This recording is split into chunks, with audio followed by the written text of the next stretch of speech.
Briefly, a few facts about fallout.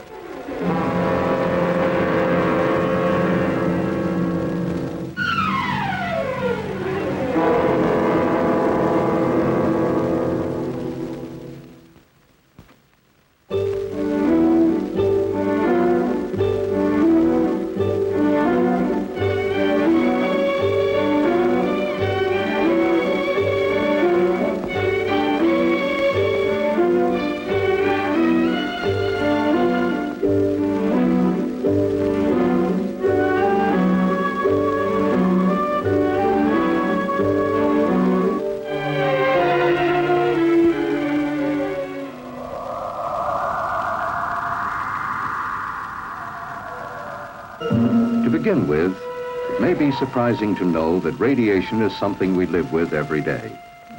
It has always been with us. Our own sun, like each of our millions of stars, is a raging nuclear furnace that shoots out showers of tiny particles along with invisible rays that we call radiation.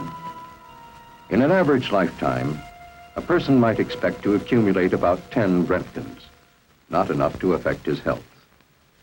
We don't worry about these small amounts of natural background radiation. But to safely handle larger amounts, we must keep our distance and shield ourselves. For as the amounts increase, so do the dangers.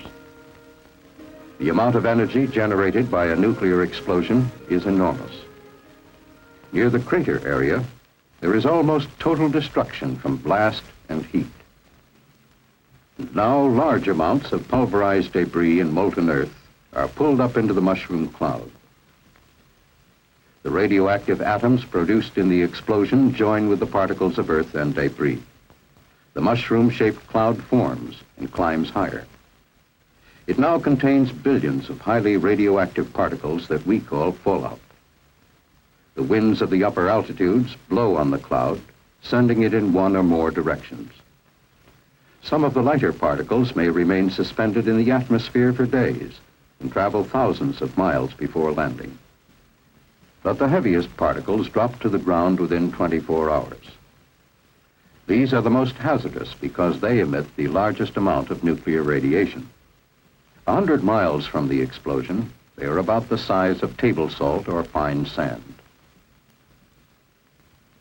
Within an hour, after a massive enemy attack, fallout would begin to be a serious problem in the vicinity of any nuclear ground burst.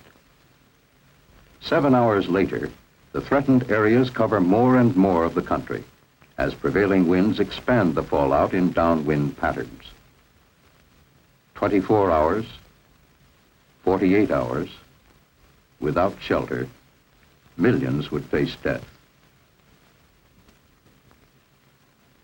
Many people have difficulty understanding how silent, invisible rays, which cannot even be felt, could be so damaging. Our bodies are made up of millions of cells. They're the building blocks of our blood and tissues. When radiation penetrates the body, the cells are injured.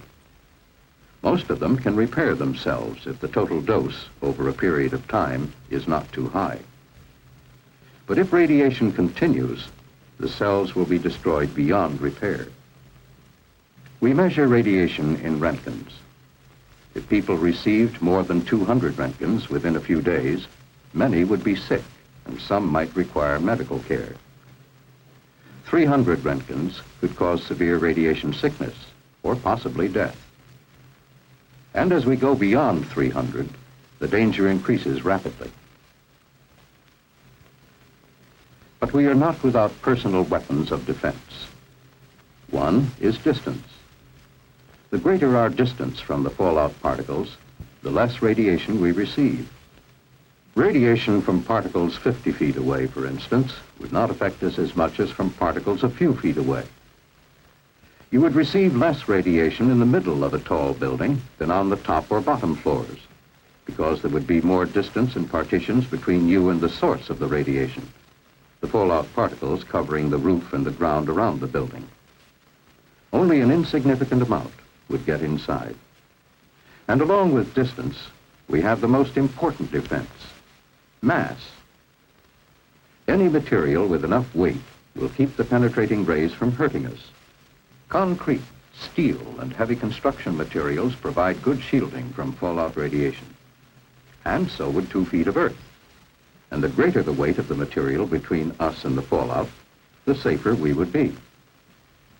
Taking a house as an example, it offers a small amount of mass and distance from radiation, but not enough protection in an area of heavy fallout.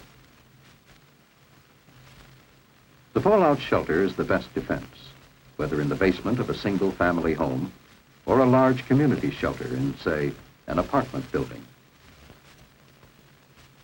It offers the kind of protection from radiation you probably would need in case of nuclear attack.